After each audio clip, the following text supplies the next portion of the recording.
కాష్టసంతో వచ్చి 10-12 సంవత్సరాలకు ఎక్కువ కాలేదు. అంతకుముందు కాంగ్రెస్ వాళ్ళే కదా ఇది పాలన చేసి. అప్పుడు 20 ఏళ్ల కింద 30 ఏళ్ల కింద ఏ ప్రభుత్వం ఉంది? కాంగ్రెస్ ఉంది కదా. మళ్ళీ ఇప్పుడు నీకు ఎదురు తిరిగే వాడకు బీఆర్ఎస్ అంటుండు. ఉంటే బీఆర్ఎస్ బీజేపీ అని వాదిస్తున్నాడు.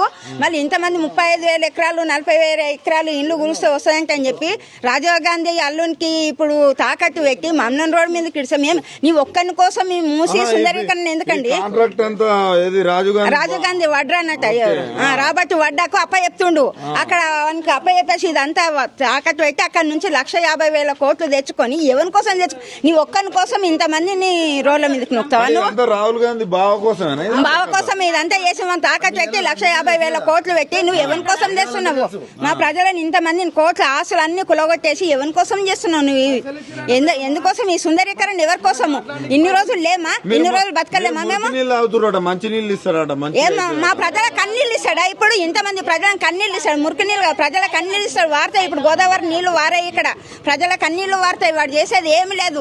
ఉన్నదానిలో సుందరీకరణ చేయమని, ఉన్నదానిలో మంచి నీళ్లు తెమ్మని చెప్పండి. మస్తు వెడల్పు ఉంది మూసి, ఏం తగ్గేదే లేదు. మస్తు లోతు ఉంది. పుట్కలు తీయమనండి. పుట్కలు తీసి అదే లోతు చేసి అదే మంచిగా చేయమనండి. సరిపోతుంది.